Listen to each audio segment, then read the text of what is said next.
오늘 하나님께서 우리에게 주시는 말씀은 사도행전 10장 9절부터 23절까지입니다.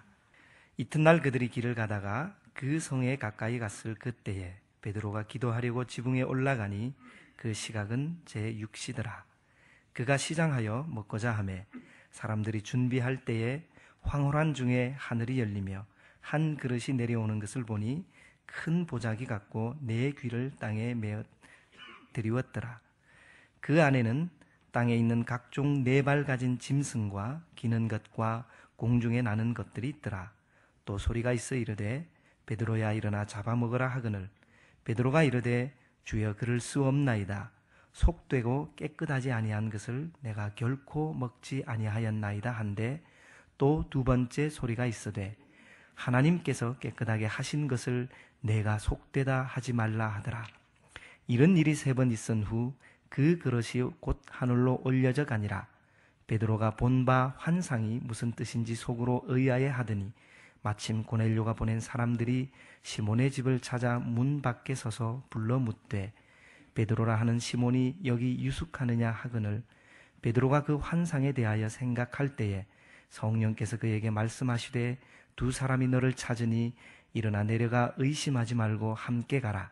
내가 그들을 보내었느니라 하시니 베드로가 내려가 그 사람들을 보고 이르되 내가 곧 너희가 찾는 사람인데 너희가 무슨 일로 왔느냐? 그들이 대답하되 백부장 고넬료는 의인이요 하나님을 경외하는 사람이라 유대 온 족속이 칭찬하더니 그가 거룩한 천사의 지시를 받아 당신을 그 집으로 청하여 말을 들으려 하느니라 한데 베드로가 불러들여 유숙하게 하니라. 이튿날 일어나 그들과 함께 갈새 요바에서 온 어떤 형제들도 함께 가니라. 아멘. 10년 전 제가 3년간 스위스의 제네바 한인교회를 섬길 때 일주일에 한 번씩 그곳 교우님들과 등산을 갔습니다. 그림처럼 아름다운 알프스 산줄기를 따라서 일주일에 한 번씩 짧게는 왕복 5시간, 길게는 왕복 8시간 산길을 걷는다는 것은 여간 상쾌한 일이 아니었습니다. 제가 처음으로 교우님들을 쫓아서 산행에 나서던 날이었습니다. 그날 등산에 참여한 교우님들의 체력과 등산 실력이 다 같지 않았기에 출발한 지 얼마 지나지 않아서 앞서가는 팀과 뒤처지는 팀으로 나뉘어지게 되었습니다. 양 팀의 거리가 일정한 거리 이상으로 벗어나게 되자 앞선 팀이 적당한 바위를 골루어서 뒤처진 팀이 올 때까지 바위에 앉아서 기다렸습니다. 이었고 뒤처진 팀이 숨을 헐떡이면서 기다리고 있는 앞팀 앞에 왔을 때 앉아있던 앞팀 사람들이 자리에서 벌떡 일어나면서 출발했습니다.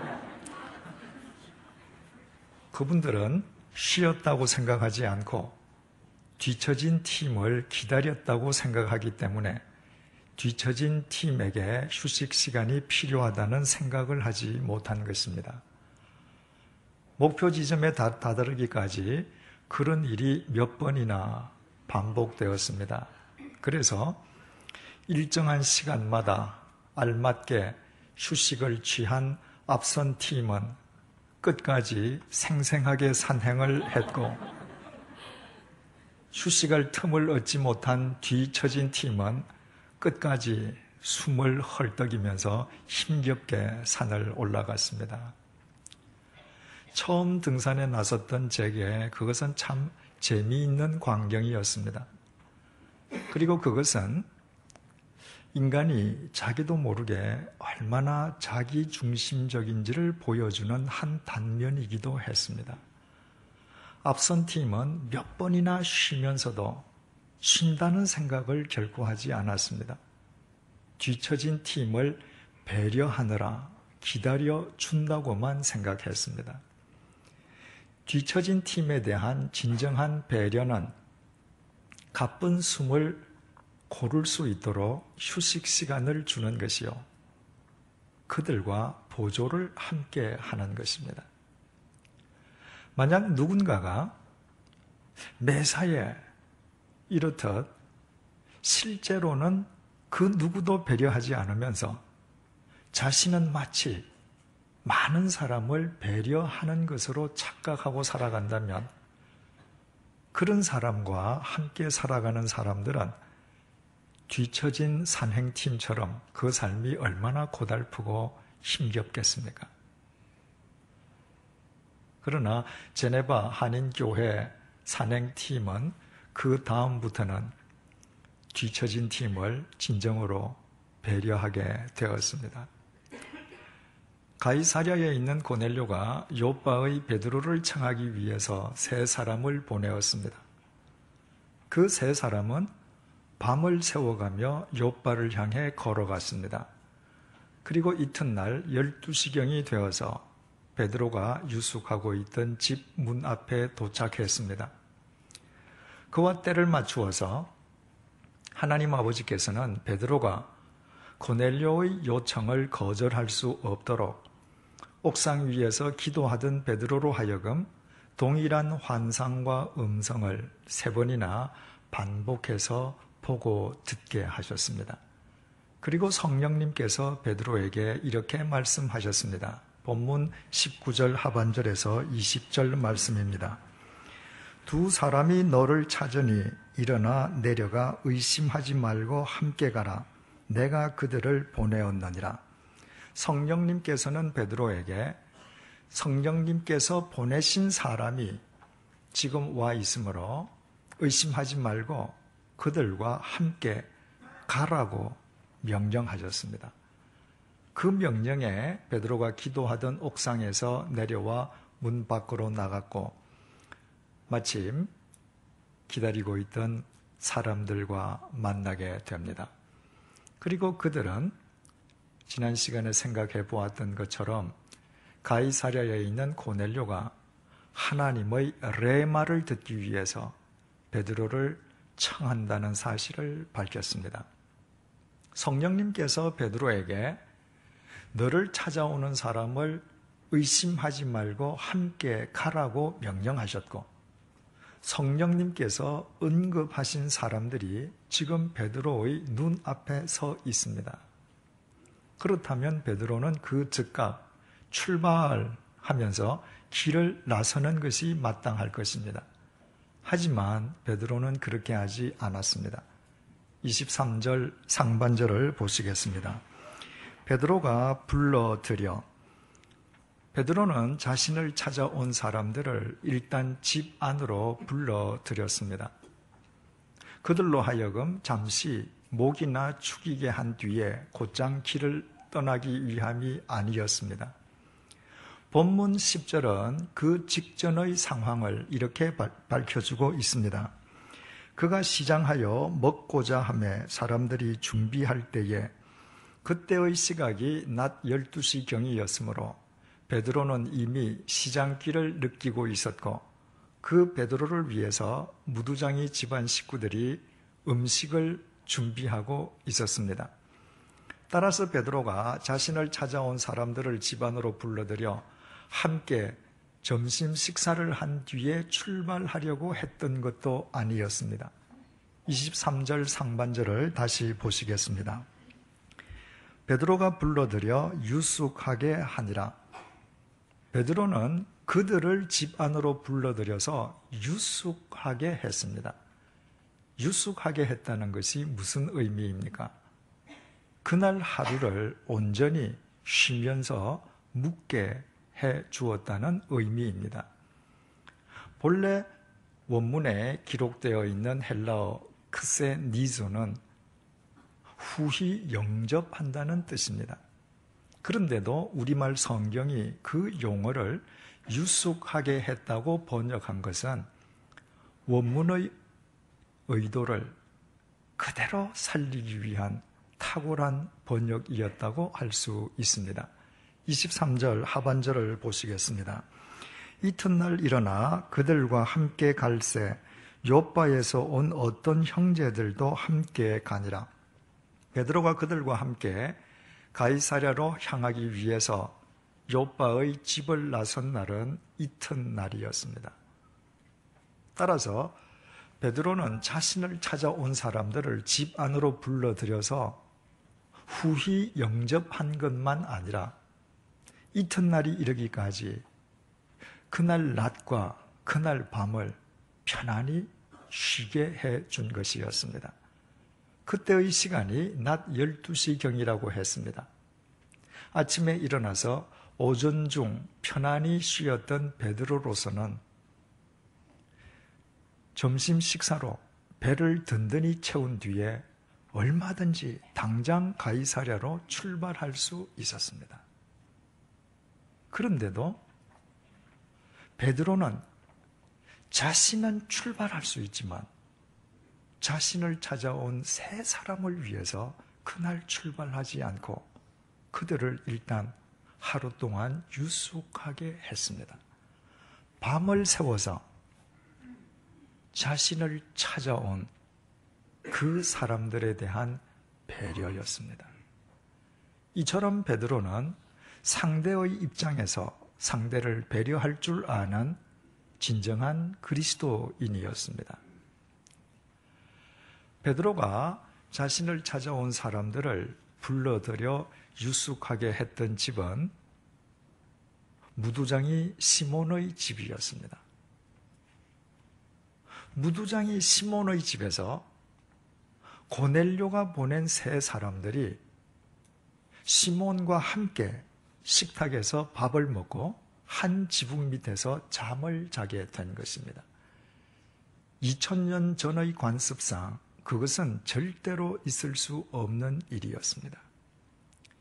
우리가 잘 아는 바와 같이 무두장이 시몬은 가죽 제조공인 자신의 직업상 죽은 짐승의 부정한 시체를 만져야 하는 고로 같은 유대인으로부터 부정한 존재로 취급되어 인간 이하로 간주되는 최하층민이었습니다. 비록 무두장이 시몬이 최하층민이긴 했지만 혈통적으로는 그 역시 유태인이었습니다. 따라서 유태인인 시몬 역시 직업은 무두장이지만 그 역시 선민의식에 젖어 살았을 것이면 두말할 나위가 없습니다. 바로 그 유태인 시몬의 집에 들어가서 유숙하게 된 세 사람은 어떤 사람들이었습니까? 그 세 사람 가운데에 한 사람은 고넬료 휘하의 군인이었습니다.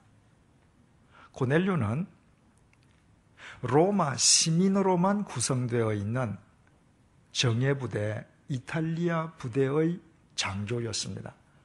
따라서 그 고넬료 휘하의 군인이라면 이 병사 역시 로마 시민이었음을 알게 됩니다. 유태인인 시몬이 볼 때에 그 군인은 짐승과 같은 이방인이었던 것입니다. 또 나머지 두 사람은 고넬료 집안의 하인들이었습니다. 옛날 로마 제국의 장교들은 이곳저곳 전쟁터를 다니면서 노획한 전쟁 포로들을 집안 하인으로 삼았습니다. 그리고 임지가 바뀔 때마다 그 하인들을 데리고 다녔습니다. 따라서 이방인이었던 고넬료 집안의 하인 2명 역시도 이방인이었음을 우리는 짐작하게 됩니다. 따라서 할례받은 유태인인 시몬이 할례받지 아니한 이방인 세 사람을 자기 집에 채워준다고 하는 것은 현실적으로는 절대로 있을 수 없는 일이었습니다. 할례받은 유태인에게 당시 그것은 절대 금기사항이었기 때문입니다. 이것은 세 사람의 입장으로 바꾸어 놓고 생각해도 결과는 동일합니다. 세 사람 가운데에 두 사람은 고넬료 집안 하인이라고 했습니다. 그런데 본문 10장 7절을 원문으로 보면 그 하인을 가리켜서 종이나 노예를 뜻하는 둘로스가 아니라 오이케테스라고 표기되어 있습니다. 오이케테스는 종이나 노예인 둘로스와는 달리 주인의 절대적인 신임 하에서 주인 집안의 크고 작은 일을 전담하는 일종의 집사 역할을 하는 사람들이었습니다. 따라서 그 두 사람의 오이케데스 역시도 식민지인 이스라엘에 주둔하고 있는 장교 집안의 오이케테스라는 이유만으로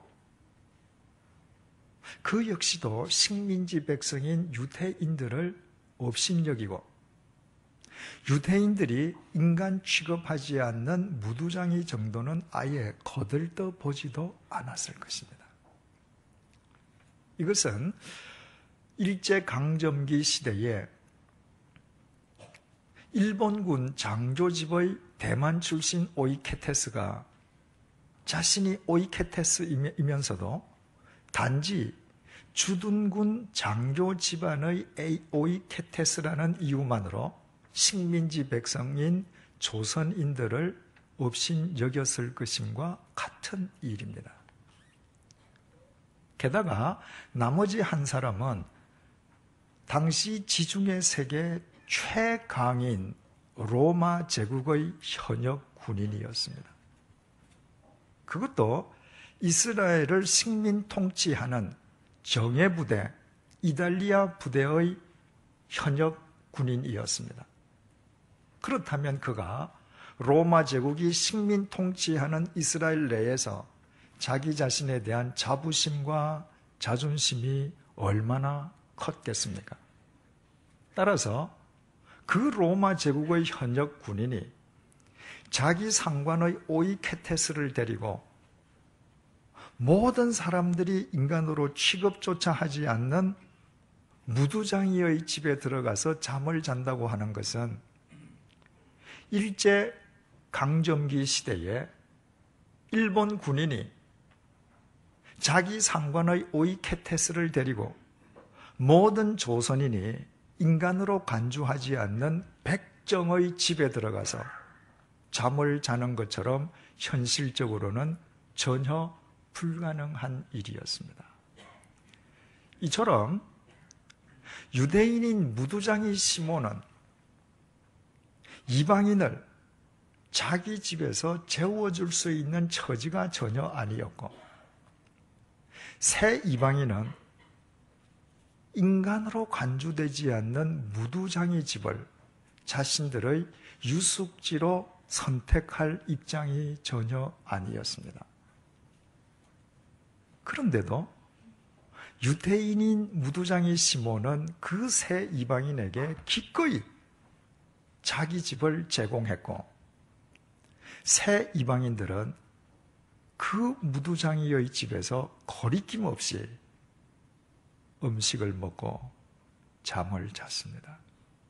현실적으로는 도저히 있을 수 없는 그런 일이 현실 세계 속에서 일어날 수 있었던 것은 바로 그곳에 사도 베드로가 있었기 때문입니다.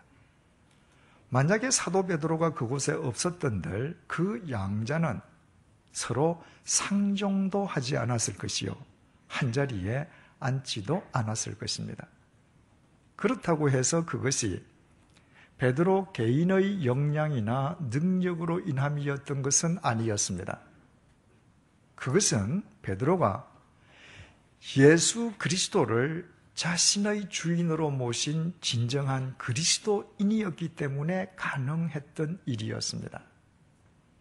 그가 진정한 그리스도인이었기에 평소라면 서로 상종조차 하지 않을 무두장이와 새 이방인을 예수 그리스도 안에서 한데 어우러지게 하는 주님의 도구로 쓰임받을 수 있었던 것입니다. 사도행전 10장 6절은 그 무두장이의 집이 요빠의 바닷가에 떨어져 있었음을 전해주고 있습니다. 무두장이라는 가죽 제조 직업상 가죽 제조 과정에서 배출되는 폐수를 처리하기 위해서는 바닷가가 용이하다는 현실적인 필요를 뛰어넘어 모든 인간들로부터 부정한 존재로 간주되어 주위 모든 사람들로부터 경원당하는 무두장이로서는 동네에서 떨어져 외딴 바닷가에 홀로 살 수밖에 없었던 것입니다. 그렇다면 우리는 본문 속의 그날 밤 외딴 바닷가에 떨어져 있는 그 무두장이의 집을 머릿속에 그려볼 수 있습니다. 욥바의 외딴 바닷가에 조그맣고 보잘것없는 집 한 채가 서 있습니다. 그 집은 무두장이 시몬의 거처인 동시에 작업실이기에 전혀 볼품이 없고 청결하지도 않고 도리어 역겨운 냄새가 진동하는 누추하기만 한 집입니다. 평소에 아무도 찾는 사람이 없어서 그 집은 언제나 쓸쓸하게만 보였습니다. 그러나 그날 밤 그 집은 쓸쓸한 집이 아니었습니다. 그날 밤 그 집 속에는 무두장이 시몬과 그의 가족들, 벌써부터 며칠째 그 집에서 묵고 있는 사도 베드로, 그날 낮에 그 집 안으로 들어와서 유숙하고 있는 새 이방인이 한데 어우러져 한 마음이 되어 한 식탁에서 떡을 떼고 함께 오손도손 이야기를 나누고 그리고 함께 잠을 잡니다. 그날 무두장이의 집에는 십자가가 없었습니다. 은혜로운 음악도 없었습니다. 형식을 갖춘 예배도 없었습니다. 그러나 그날 밤 그 무두장이의 집, 그 속에 들어있는 사람들은 이 세상의 그 어떤 교회보다 더 아름다운 교회를 이루고 있었습니다. 우리는 오늘도 사도신경을 통해서 우리의 신앙을 고백하면서 우리는 모두 거룩한 공회를 믿는다고 표현했습니다. 대체 거룩한 공회가 무엇입니까? 사도신경의 라틴어 원문에는 그 용어가 에클레시암 카톨리감이라고 기록되어 있습니다. 그것을 영어로 번역하면 캐톨릭 처치가 됩니다. 그러나 로마 천주교가 캐톨릭 처치란 용어를 이미 사용하고 있기 때문에 개신교에서는 그것을 유니버설 처치라고 바꾸어 부릅니다. 캐톨릭 처치든 유니버설 처치든 그 의미는 똑같습니다. 보편적인 교회라는 뜻입니다. 보편적인 교회란 국적, 혈통, 신분, 사상, 이념, 문화, 지역, 학력을 초월해서 모든 사람들이 남녀노소, 빈부, 귀천을 막론하고 그리스도 안에서 한데 어우러지는 교회를 의미합니다. 따라서 우리가 매번 사도신경을 통해서 거룩한 공회를 믿는다고 하나님 앞에서 고백한다는 것은 이 땅에 있는 모든 교회는 보편적인 교회가 되어야 한다는 의미이요. 무엇보다도 교회를 구성하고 있는 나 자신이 보편적인 그리스도인으로 살아가겠다는 결단의 표현입니다. 왜 이 땅의 모든 교회는 보편적인 교회가 되어야 하고 이 땅의 모든 그리스도인들은 보편적인 그리스도인이 되어야 하겠습니까?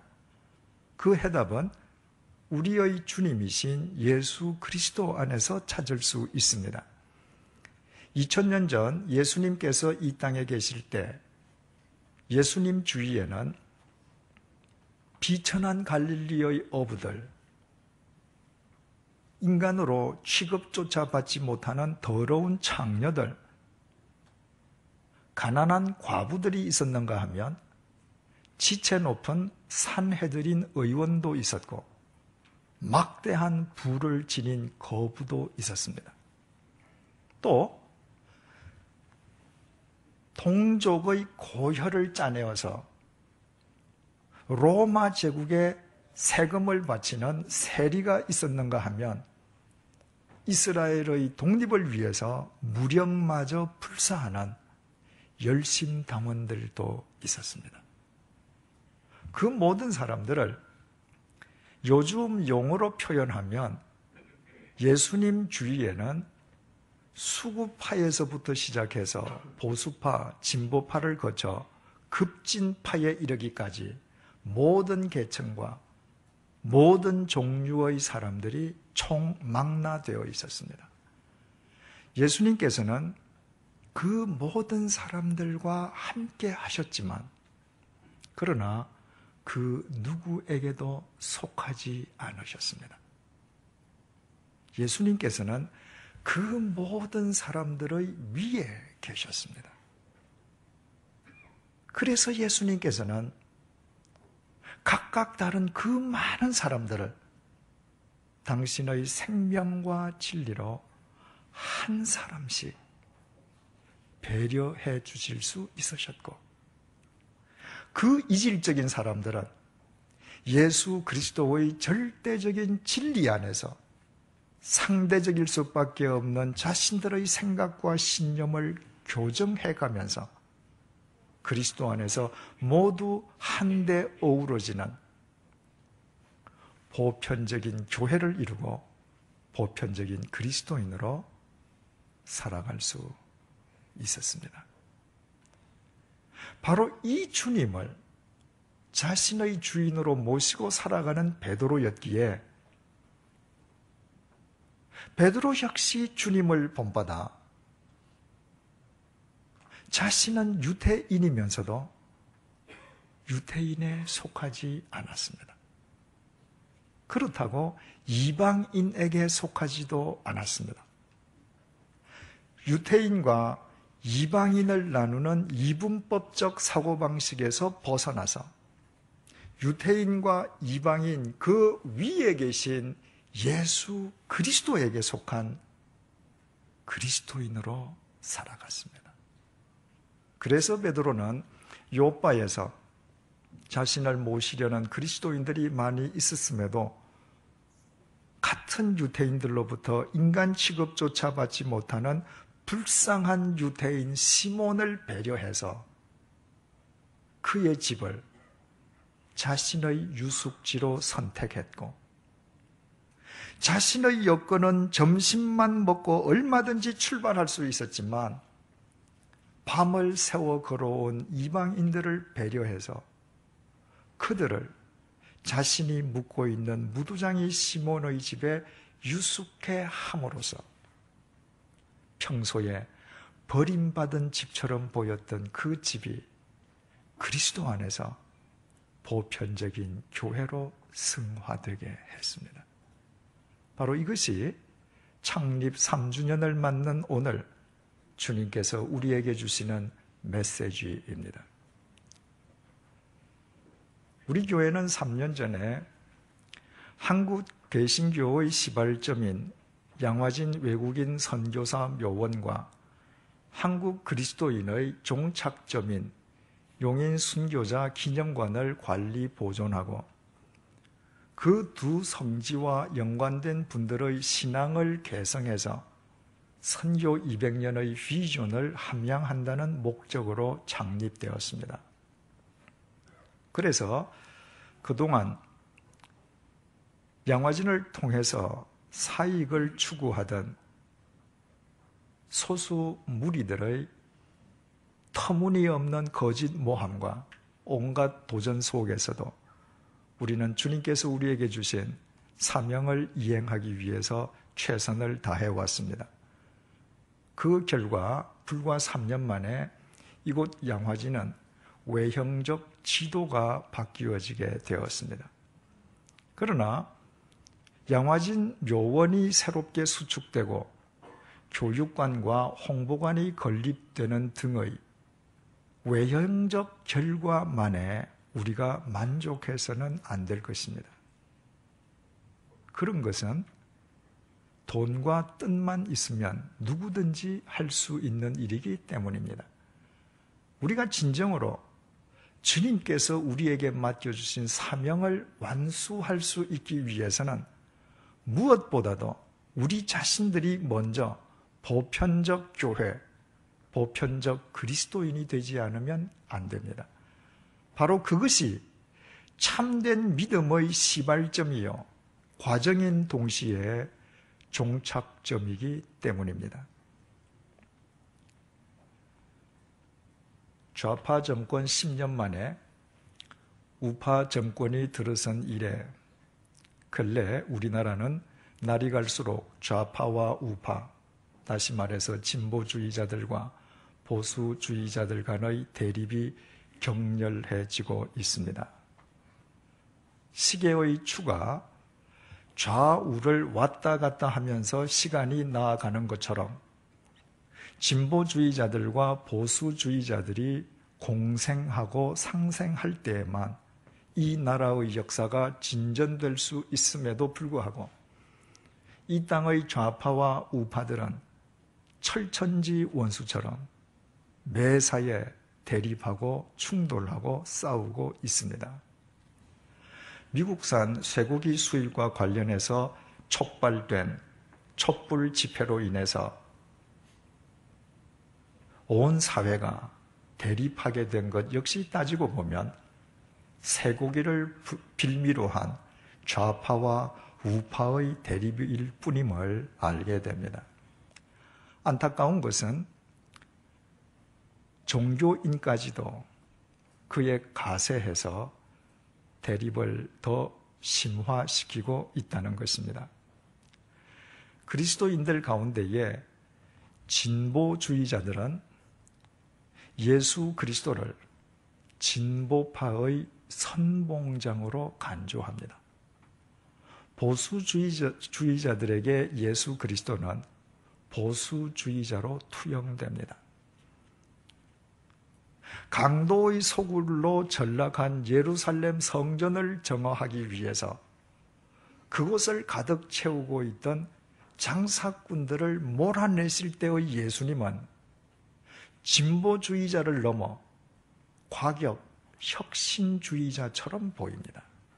반면에 법을 지키기 위해서 이스라엘을 식민 통치하는 로마 제국에 세금을 납부하라고 말씀하실 때의 예수님은 체제 순응적인 수구 꼴통 보수주의자처럼 보입니다. 그러나 예수님은 진보주의자도 보수주의자도 아니셨습니다. 예수님께서는 진보주의자와 보수주의자 위에 계셨습니다. 그래서 예수님께서는 하나님의 공의를 구현하시면서도 그 이질적인 모든 사람들을 한데 아우르실 수 있으셨고 당신의 생명과 진리로 그들의 그릇된 생각을 교정시켜 가시면서 그들이 모두 하나로 어우러질 수 있게 만드시는 진정한 보편적 교회의 머리가 되셨습니다. 사랑하는 교우 여러분, 혹 진보적 관점으로 세상을 바라보고 행동하고 계십니까? 그럴지라도 진보주의자가 되지는 마십시오. 혹 보수적 기조 위에서 판단하고 행동하십니까? 그렇더라도 보수주의자가 되지는 마십시오. 진보주의자나 보수주의자가 되어서는 절대로 그리스도인이 될 수 없습니다. 진보주의자든 보수주의자든 어떤 주의자가 된다고 하는 것은 자신이 가진 이념과 신념과 생각을 절대화하는 것이기에 그때부터 그의 생각은 절대로 교정될 수 없고 자신과 다른 진영의 사람을 배려할 수 없고 오직 상대 진영을 제압하기 위하여 수단과 방법을 가리지 않게 됩니다. 그래서 주의자들이 많은 사회일수록 대립과 갈등이 격화되고 심화될 뿐 사회 통합은 이루어지지 않는 것입니다.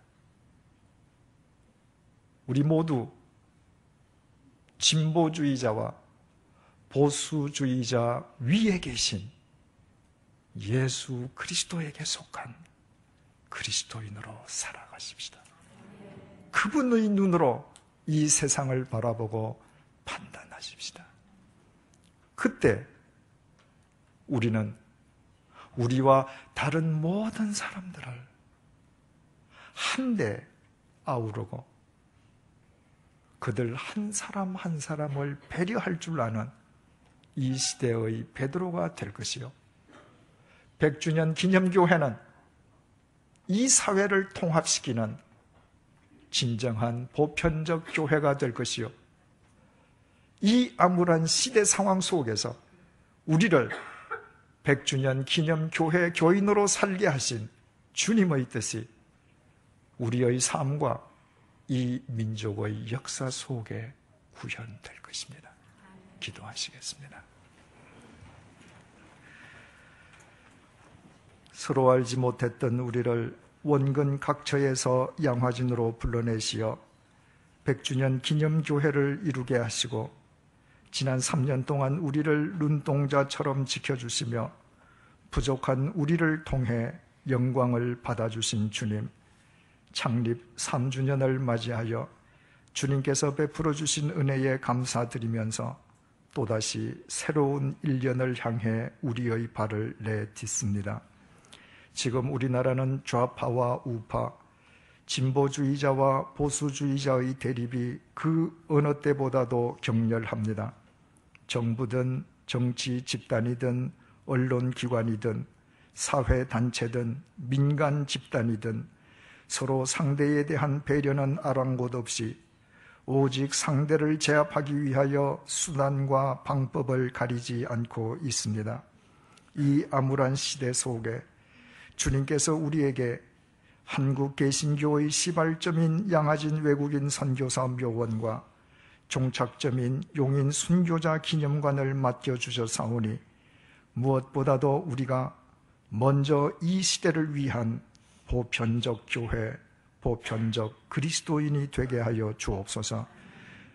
바로 그것이 참된 신앙의 시발점인 동시의 과정이요 또한 종착점임을 잊지 않도록 인도하여 주옵소서.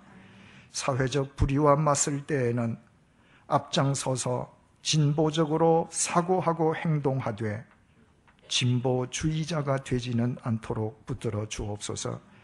지켜야 할 사회적 가치와 덕목을 위해서는 누구보다도 보수적으로 판단하고 행하되 보수주의자가 되지는 않도록 은혜를 베풀어 주옵소서. 오직 이 땅의 보수주의자와 진보주의자 위에 계신 예수 그리스도에게 속한 진정한 그리스도인으로 살아가게 하여 주옵소서.